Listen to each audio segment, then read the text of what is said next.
Good morning, everyone. Welcome to the Friday live stream. In today's stream, I'm going to be talking about my favorite illustration projects from 2023.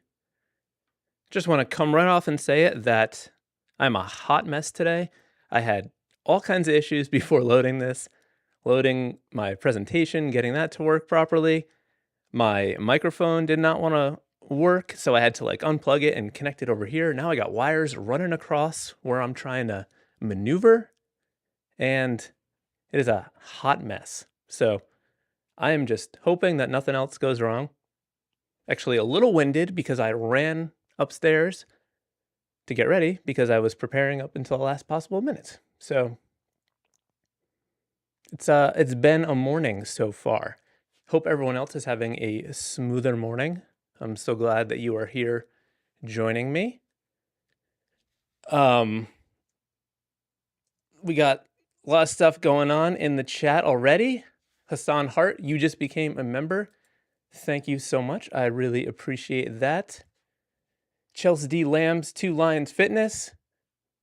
Glad that you're here. Nisha, good morning. Smash Productions. Let's see. Ksenia, hopefully I said that right. Good morning to you. Star Walker. Bummed that you missed the last couple of Fridays, but glad you are here now. Luna Darkness, welcome, welcome. Patrick, Diana Lisa. Awesome. It looks like there's comments about waiting. Am I even late? Is it 10? It's 10:32 right now. I couldn't have been that late.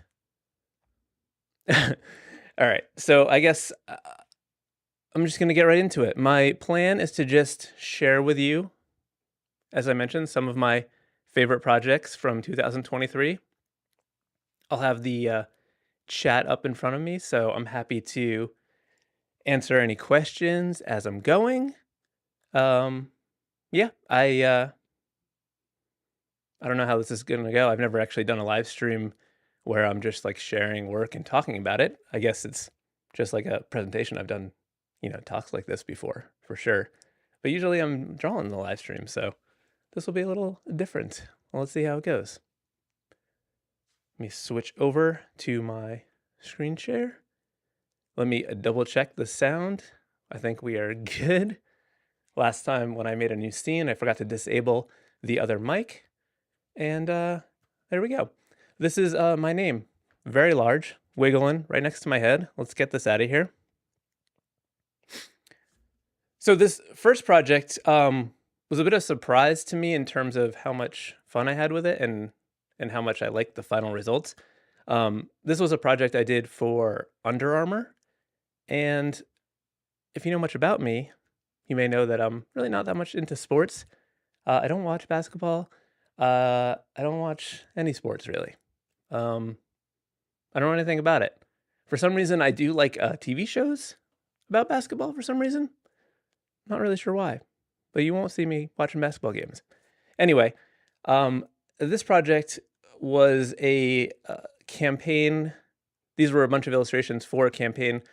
It was sort of like an advertising thing that they were running across different social media channels, congratulating their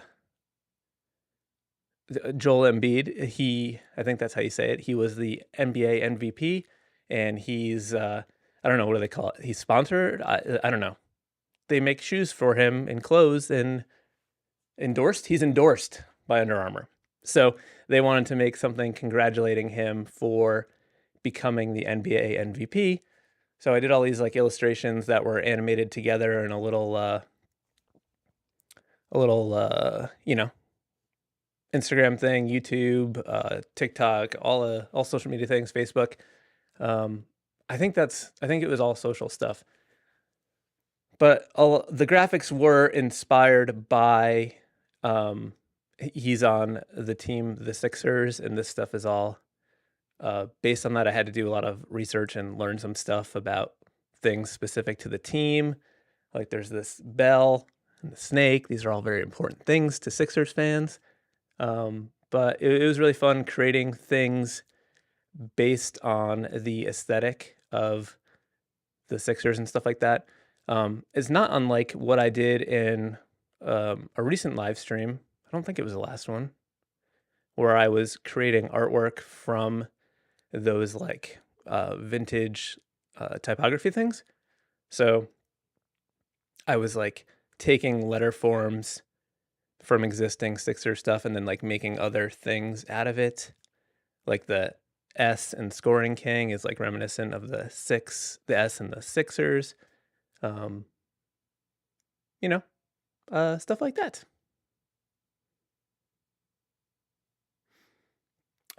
Chelsea Lamb said, "This shirt is crazy." My shirt? This is my shirt in my TeePublic store. Check it out. I got a lot of shirts on there. Moisa, you said, could you please share how recent or old the projects were? So everything I'm sharing today is from last year, 2023. This is my 2023 project recap.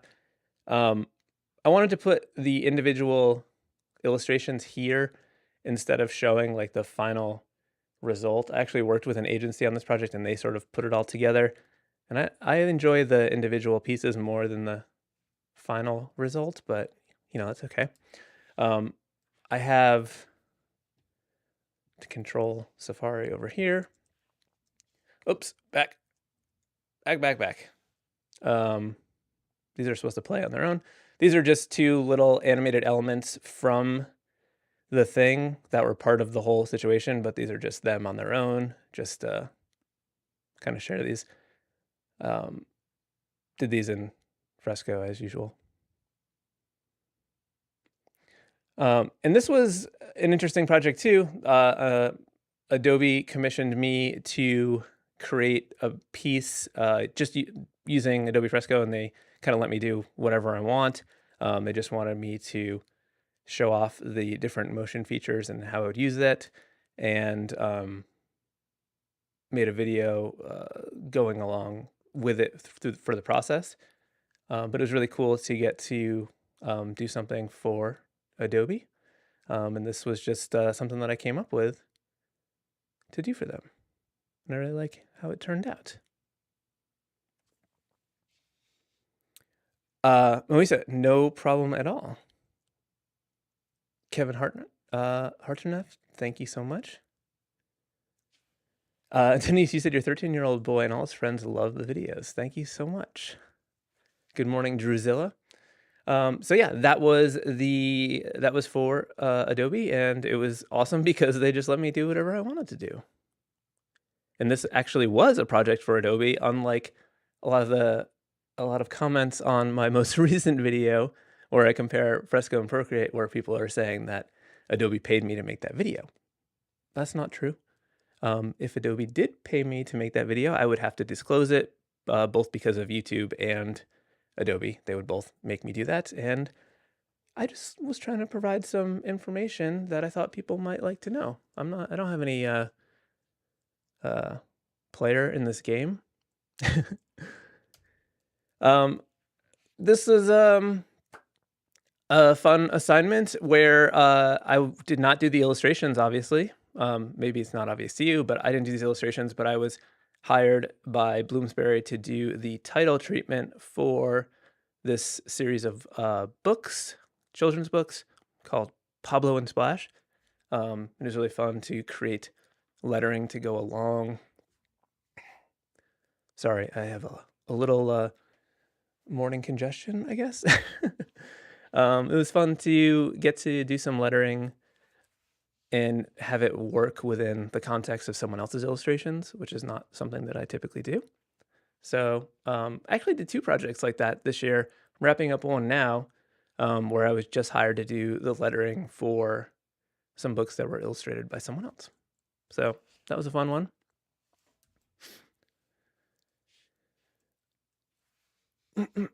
So this project technically started in 2022, but because it was such a vast project and a very large project, as this was branding for Pelican, which is a subset of Heineken. Specifically, you notice it's in French because it's based in France. But because this was branding and packaging, it started in 2022. Um, so it's only a little bit of a lie, but a lot of the stuff carried over into 2023, so that's why I included it in here. These were just some preliminary concept designs for this pelican character, and I did a lot of them.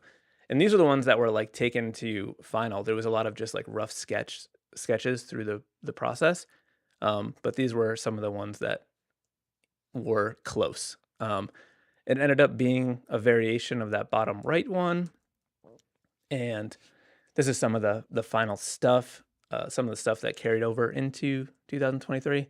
But this is the main packaging here, and then some other products that go along with it. Um, Again, really fun project. All lettering in French, which is sometimes interesting to letter in a different language. Lots of double checking.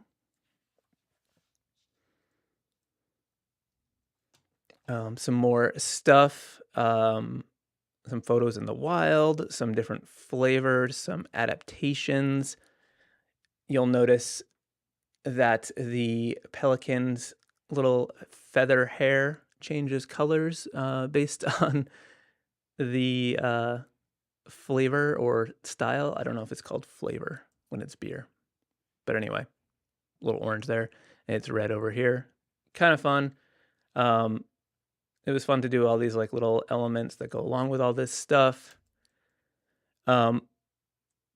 This I actually did 2 projects for this financial company called Moneyline, which again is one of those things where initially the idea of working for doing projects for something that's like a financial company didn't seem like it'd be that kind of fun, that much fun. But turns out it was pretty fun. Especially the next project I'm going to show you was super fun. But this is the first project I did with them earlier in the year, and I really liked just like doing little stuff like making like a money line like script treatment on the eraser to emulate the Stradliner, whatever it is. I don't even remember, but just like little stuff like that is really fun for me to do. And that project went so well that we did another one for Halloween, which was very much up my alley and was a ton of fun. And it was just like the idea of these like weird credit monsters where they're ruining your credit score and stuff like that, or chances of getting a house, which was pretty wild. When they first approached me about the project and they were explaining it, I was like, I mean, I feel like this isn't really going to happen because it just seemed too wild. And it was super fun. So these ended up all being animated mainly by their in-house agency, and I provided all the keyframes for it, and then they did the rest. But just developing these weird characters was so much fun, and just little things like having the credit score tattoo on the belly of the third one. I included that one as a rough sketch just to sort of share process and like how it like show that it doesn't just start with a tightened up illustration. Like I'm sending a rough pencil sketch to like get that approved first, and like that's how the process works. Kevin, you had a question.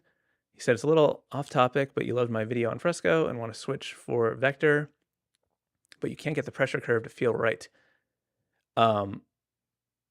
So you can adjust the pressure settings in when you're on your brushes. If you go down to the bottom and you go to the brush settings, you can adjust specifically the pressure and how sensitive it is. So maybe you could adjust that. You should also know that when I'm drawing in vector, I have the smoothing turned way up because I don't sketch in vector. So when I'm using vector, I'm doing finished tightened up line work. So I like the smoothing all the way up to keep it nice and clean. It'll end up looking like there's a lag because of how the smoothing works, but it's just something you get used to, I guess. Okay, so let me share with you a these animations. I couldn't get the sound to work properly, so I apologize that there's no sound here. But you can check them out on Instagram if you wanted to. But imagine spooky sounds. Woo, spooky sounds, spooky sounds. So that was that one, and then we've got this one. This is the Dream Shredder, which very fun. They all get trapped in this magical bag. And then there's one more. This is the which one is this? The FICO Psycho. Look at that guy. Look at his crazy eye. Yeah. Really fun. Crazy to me that this money financial company was interested in like making these wild animations and like weird monsters. I just want to see this guy running again because it makes me laugh. Cool. Oops. So this was not a normal project for me either. This my friend Annika of Dirty Bandits is part of this group called You Are Not Alone that does things to support mental healthness awareness. They do lots of big murals, mainly in New York, but also in other areas of the country. And this year they did a special sort of fundraiser thing where they had a handful of artists paint custom bikes, and then these bikes were like ridden around New York and, you know, sharing information about You're Not Alone. And then at the end, they were auctioned off to raise money for this foundation. So it was super fun to work on, just a really great cause and fun to do something a little bit different. This is a little video time lapse of me painting, if you will, of this frame. So I used Posca paint markers and just went to town. I didn't have a plan when I did this. I just sort of had a vibe for, you know, just like good mood, just positive stuff, and using their color palette of gray, black, and yellow, and just sort of went with it. But it was a fun way to just do something analog and not overthink it and just sort of go for it. And it was a little bit of a pain. It's not easy drawing on a bicycle frame, but yeah, I I enjoyed it. Let's see. We got a minute of this. So yeah, so they sent me the frame not white. I ended up spray painting it white with like a matte flat white so that it was like a good texture to draw on. And then I just bought a bunch of black, yellow, and gray Posca markers, and they work really well for this kind of thing. And yeah, it took me it took me a long time, and I didn't have a lot of time to do this. And then I sent it back to them, and then they like professionally clear coated it. That's what the bike looked like when they assembled it and put it back together. And yeah, it was auctioned off after it was ridden around New York to spread the message. But yeah, it was a different kind of thing for me, but I had fun doing it. And there's the other bikes that were done. Can't really tell much about them from here, but they're all very cool and all done by some amazing artists and illustrators.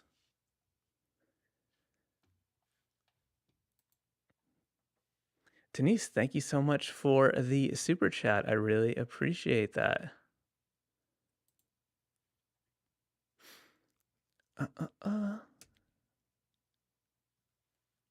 All right. So I guess I'm gonna repeat myself again and say this was not a normal project because I feel like this year was full of projects that aren't typical for me. This was a really fun project that I did with a skate company called Create Originals that make these rollerblade frames where they have like custom graphic inserts, and we made these like wood engraved inserts that go into the frames, and it was done in like a limited edition set that came with these like fancy wooden boxes. Let me show you right here. These were these boxes were handmade by them, which was super cool. And then you've got the frames inside, and these are wood engraved, which is really kind of neat. Fresco is perfect for me to be doing these because I could, work in vector, and vector was needed for this engraving process. But super, super, super fun to work on. This was a photo shoot that they did for the product launch. They took some stuff off of my shelves. There's a Danzig action figure back there that is on my shelf right now, and a little robot. There's my first book that I'd made when I did my first 1,000 days of drawing back in 2010-ish. And some other stuff, a little Mario Cube. We did a bunch of other stuff to go along with these frames. Matt Bones, you said you found my channel a week ago and you have not stopped drawing. That is amazing. Love to hear. So yeah, shirts, super fun. Love making shirts. I took the graphics that I made for the frames and sort of readapted them to the shirt, added some color. We did these fun sticker sheets, and even made custom Sharpies. Let me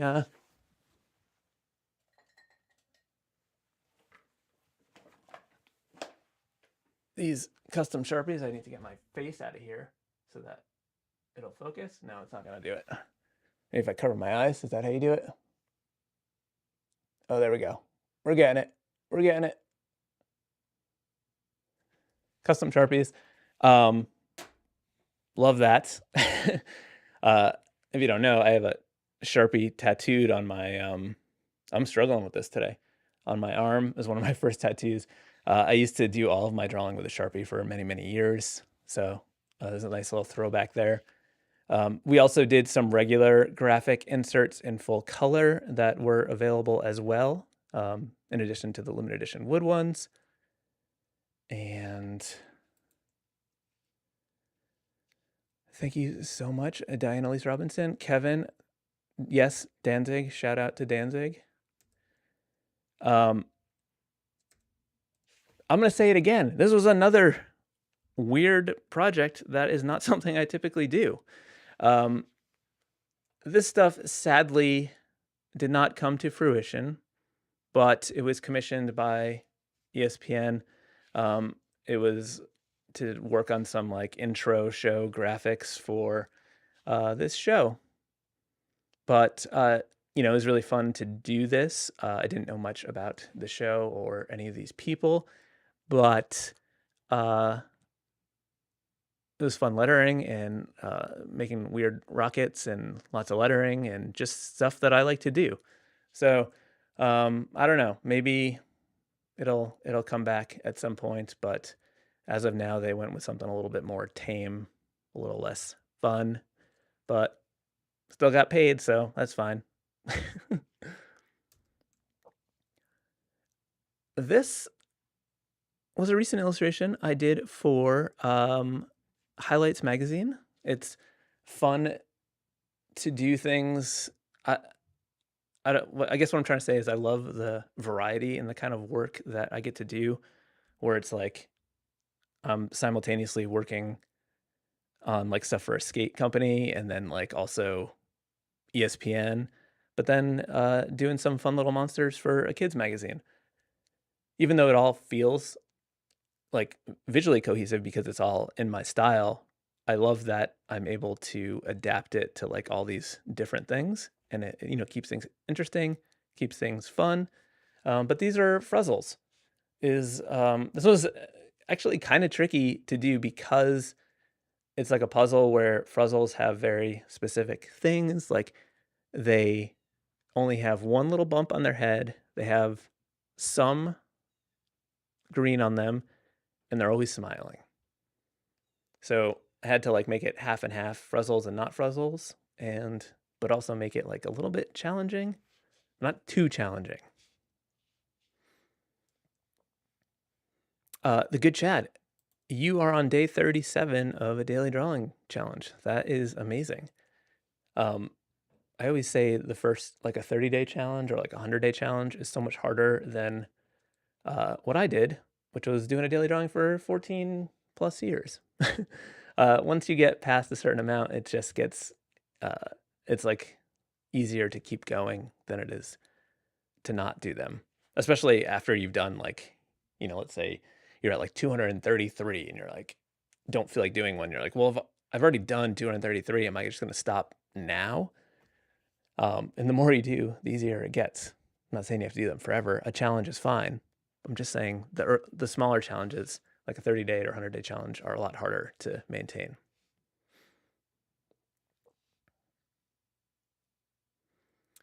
Okay. Here's some more stuff for highlights. I did 2 projects like this for them this year where I was illustrating words based on their meaning, and then it was like a game where kids would have to match the word to their meaning.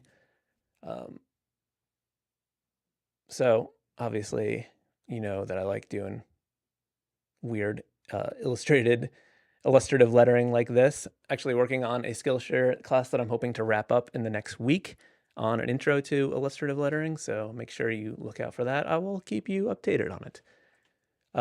But yeah, these are actual words.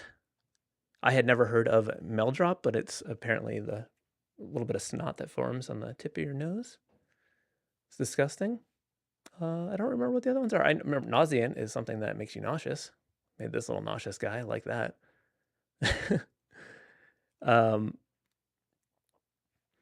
Smashing Productions, you said, what's the advice to someone who feels that they can't draw at all, but wants to attempt, but feels like the artistic mind doesn't click for me? I think it's just about making stuff, and it's like the easiest way to do it is to just make stuff that you want to do. I think for me there was like some delusion involved because I thought that I was pretty good at drawing, and when I look back at some of those early daily drawings, man, they are just bad, bad, bad. But I drew every day, and now I'm in a place where I'm happy with my work. So there's no way around it for any answers like getting better at drawing or like finding your style in drawing. Like the only answer is to make as much stuff as you can. And it's not a satisfying answer, but it's really the only answer. You just got to make lots of stuff. And the key to making lots of stuff is to make it easy for yourself by making stuff that you want to make. Like, don't go out and like try to make stuff that you think is something that people want to see or like something that may get you hired. You really got to just engage in stuff that resonates with you, because one, you'll have more fun doing it and that will make you do it more, but also because you're more into it, you'll do a better job with it naturally. So that's my advice on that.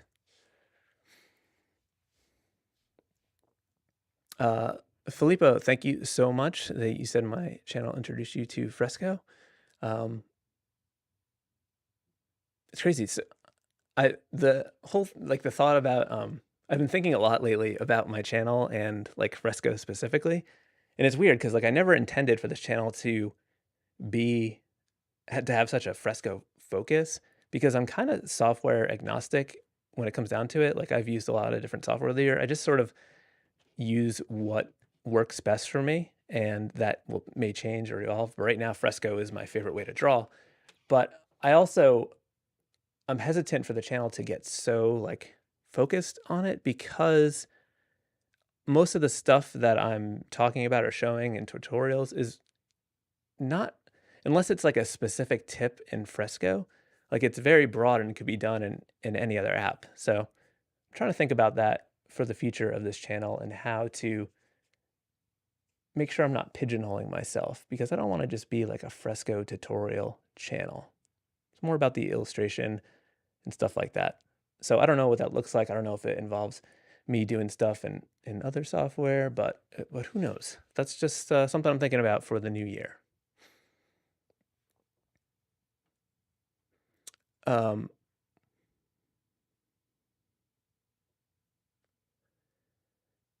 Good Chad, you were saying that like initial sketches look like absolute crap too. That is important. I actually think it's better for your sketches to look bad, because the point of a sketch is not to make a good drawing, is to plan out your composition and your concept. And if you were spending that time focusing on making it look good, you are not spending it doing the purpose of the sketch. And that purpose is to iron out your concept, get through that idea, and figure out a good composition. And you can't do that if you're focused on making everything in that thing look good. So your sketches should be a hot mess or you're doing it wrong. So good for you, Chad. Good Chad. Good for you, good Chad. All right. We are now into the personal projects zone of this little slideshow. Personal projects, I think, are one of the most important things and are crucial for a career as an illustrator, both for like longevity and just staying relevant. I think this for a number of reasons. I've talked about it in other videos, but I've seen a lot of illustrators' careers like just sort of stagnate out, and it's because of a lack of personal projects. Like so many people don't realize that when you're an illustrator and you get hired for your work, they're hiring you based on something that they've seen in nearly all cases, unless it's just they're just looking for any illustrator. And that's not an ideal project to get, because you can't charge that much for that kind of project, because any illustrator can do it. You want someone, when they're coming to you for a specific thing, they're looking at the work that you have and saying, hey, I like this thing that you did, and this is what we want to do. And if you're not doing personal work and exploring new ideas, you're going to keep getting hired to do the same thing over and over and over and over. And when you're doing personal work, you're slowly evolving. Like, and I'm not trying to like change my style with daily projects, but I'm experimenting and playing around. And just the act of making new things is going to evolve and change and, grow your style. So I always make sure to do personal projects. That was the daily drawing project for so long, but even though I'm not doing the daily drawings anymore, I'm still challenging myself and making new stuff all the time, whether it's for this channel. I actually did 3 drawing challenges this past year. This first one was 36 days of type, where I drew a different letter every day. Some of them were animated, as you can see here. These are some of the numbers. Some more numbers. Got a weird Garfield for the 3. I was playing around with the 3D features in Illustrator for 7, 8, and 9, as you can see there. I learned how to do that inflate thing and was having fun with that. Let's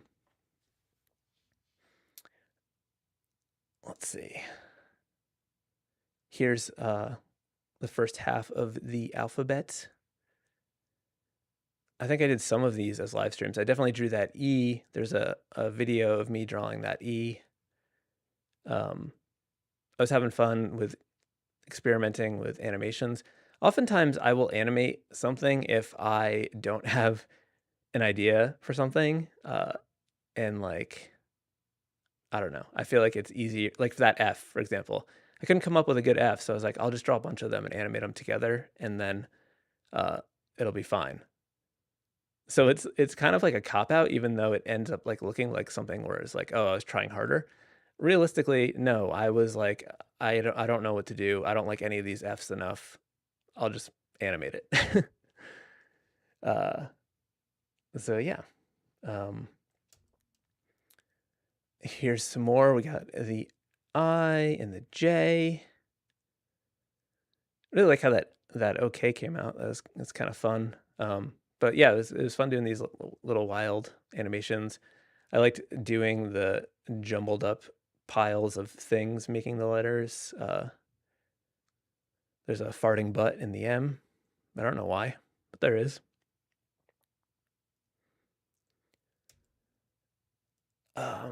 Another O like that. With that P. So that P ended up being one of the ones that I think is kind of cool and I like it. And it was so simple and so fast in Fresco. Like I basically just drew those lines 3 times, looped it, and then just put that orange thing on a clipping mask animation on a path through there. I used those like the 3D or the multicolor swatch to do that line for the Q. That color makes it look extra disgusting. That R is another example of me not enjoying any of the R's that I drew. And I was like, well, if I just animate this into like an uppercase R, it'd be kind of cool. And then SpongeBob, I love drawing SpongeBob. Hello, JS Wilson. How's it going? Niku, sorry if I'm saying that wrong. You said hooray for farting butts. I agree. Smashing Products, you said, may I ask what artist inspired you since we grew up in the not so much digital age?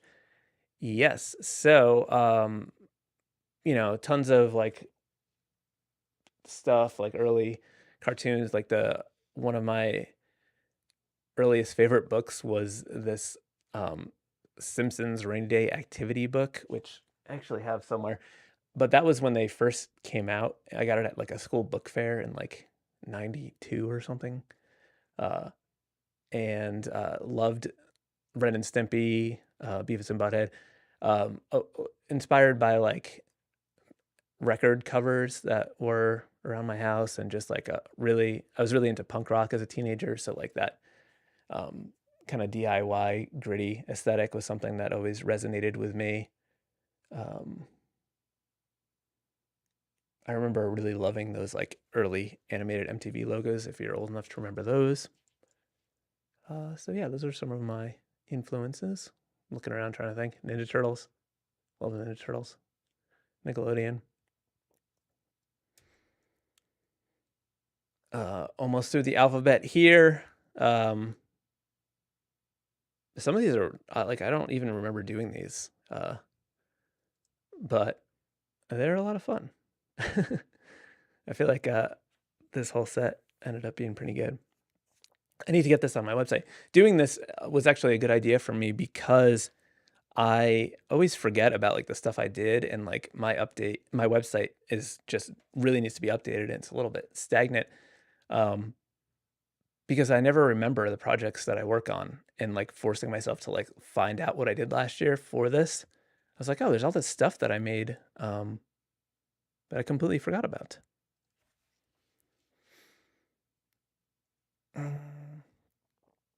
Okay, you said, how do I delete motion from the layer? You just need to like, if there's a path on it, get rid of the path or make sure there's no extra frames in that layer. And then that's all you have to do.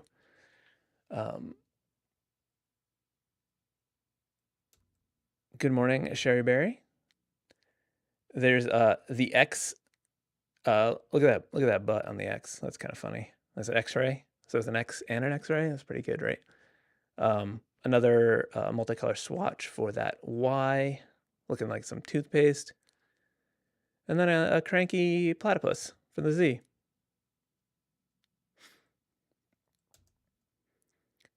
And then another daily project I did was skulls. I can't remember how many I did, but it was at least 30. But these are some of them. There's some more. I love drawing skulls. I actually did this challenge because as much as I love drawing skulls, I've never felt like I was like satisfied with any of them. Like I always wanted them to be cooler than they were. And I feel like I did end up with some cool ones. I did like that top right one so much that it's become a sticker that I usually send out with orders. How do I get it over here? That sticker. I like that skull. Happy with that one. There's a lot of ones I don't like on here, but listen, it was a challenge. And I did a lot of skulls. So the Daily Skull Project, there's at least 30 full illustrations like this. Some of them had 30 skulls. And I made a shirt out of that drippy skull. So I did stuff with these skulls. I made a fake band called the Morbs with the sad crying skull, like that. I adapted that same skull that I liked before and gave him some heart eyes. This was on Valentine's Day. Played around with some weird, I don't know, it was a desert scene, I guess? Who knows? This little fingers crossed thing coming out of the skull is something that reappeared in other work. It appeared in the Create Originals shirt.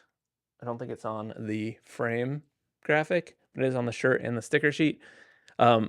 That's another thing with personal projects. Like it's stuff that I steal from all the time. So like, I have all this stuff, and then it's like an archive of like inspiration and things that I can use in other work. And after I did all of those daily skulls, I couldn't stop drawing them, and I ended up doing like 130 skulls, all these vector skulls. And I decided, because I had so many, that I was going to make them into a completely useless font that I have available in my shop. Do I have a graphic for it? Not on that one. Nope. But anyway, link below, I think. And you could use the promo code. Do I have one here? Promo code live. That's not showing up here. Anyway, promo code live to get 20% off your order. So, Mary Mazza, hello. How can I use the delete trim tool shortcut on my iPhone? I don't know. I'm sorry. I don't know if you can use the touch modifier on the iPhone. I haven't tried that. The good Chad, you said you have an ongoing project where you make art for fake bands too. You have a jar with over 300 fake band names I draw from. That is rad.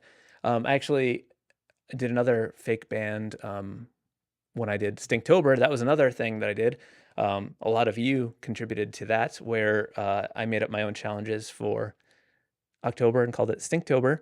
And one of those days was a fake band. So there was a lot of fake bands for that. I did Unholy Mackerel and actually made shirts of that are available in my shop. I almost put that shirt on today, but I didn't.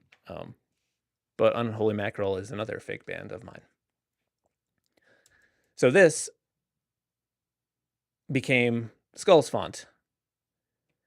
And it's not that font, it's just skulls. It's over 100 skulls. And when you type, you just get skulls.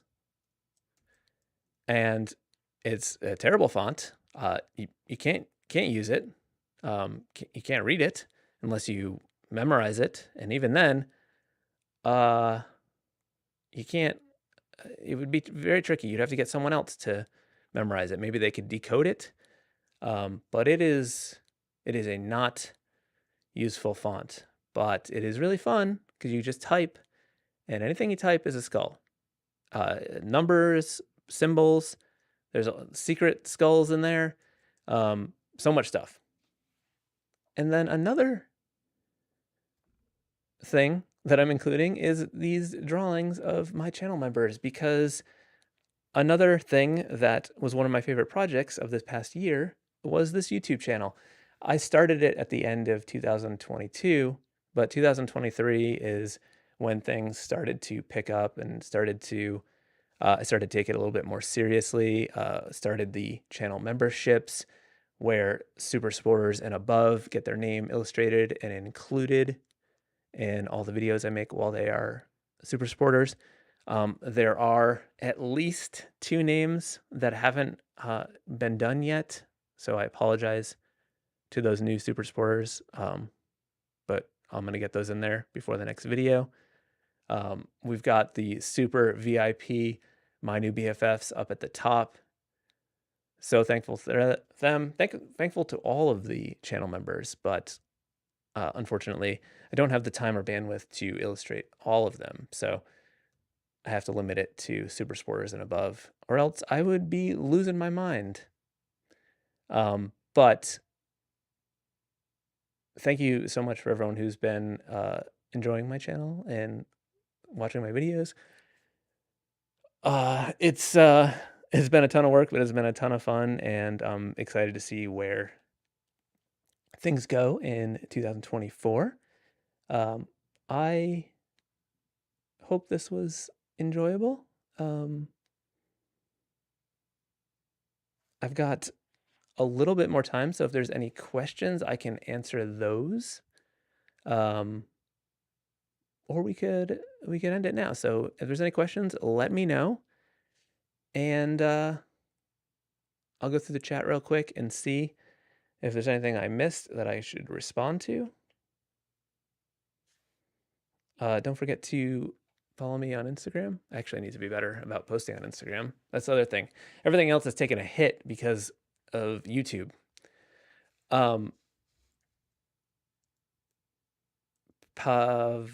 Pavli, you said, is a shirt you have on your own illustration? It is. This shirt is in my TeePublic shop. I got a lot of shirts in there. I think I've got like over 50 different designs on there. TeePublic is pretty recent for me. They had been approaching me for a while to open up a shop, and I was skeptical. The name TeePublic sounds bad to me, and I assumed the shirts were bad quality, so I had them send me some samples. And the samples have been really good, and they've been holding up through the wash. So I decided to go for it because it's a very easy way for me to make lots of designs available, because when I do them myself, you know, it's a lot more limited, more overhead, but with TeePublic, they handle it for me.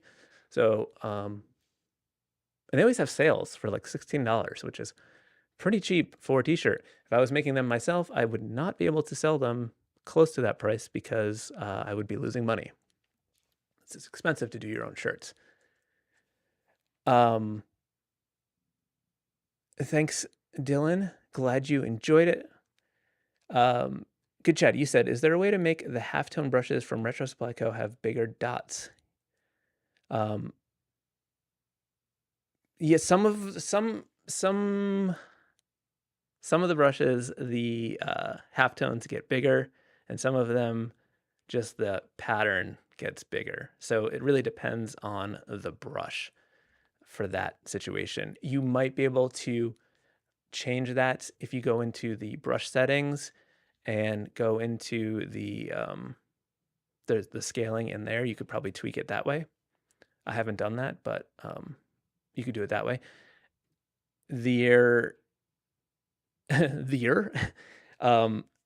There's some really great halftone brushes that Kai Webster has that you can find in the Mega Pack, I believe, that have tons of different sizes, like really big ones, really small ones. So I would also check those out as well. Thank you so much, JS Wilson. Steve, thank you so much. Glad that you enjoyed the live stream. Jake, you said, speaking of Instagram, do you still find it and other social media relevant to your career? I would say yes. I still find that the majority of clients that come to me say they found me on Instagram. So as much of Instagram being a little bit of a pain in the ass, I do think it's still relevant. So at least it is for me. I don't know if that's the case for everyone, but I'm still sticking with it. Hassan Hart, you said I inspired you to do your own daily drawing challenge. That is amazing. You're going to do all the new sneaker drops for 2024. That's rad. That's an awesome idea. Super cool. Smashing Pumpkins, you said you only follow me on X. Well, that is a bad place to follow me because I never post on there.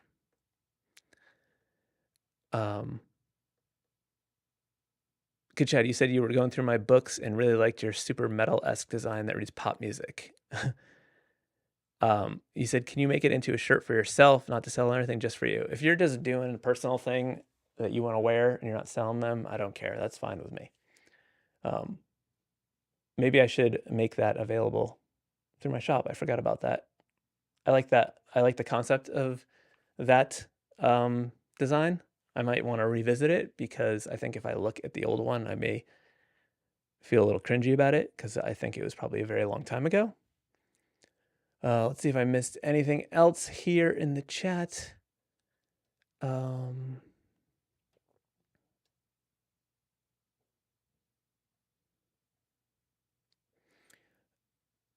Whoa, good chat. You said a recent post blew up on Reels and has 1.5 million views and still going. That is amazing. That is a lot. I had one. I don't think I've had any that have had 1.5 million. I think I have one that's over a million, but I've never really hit that big. So you are taking over the world.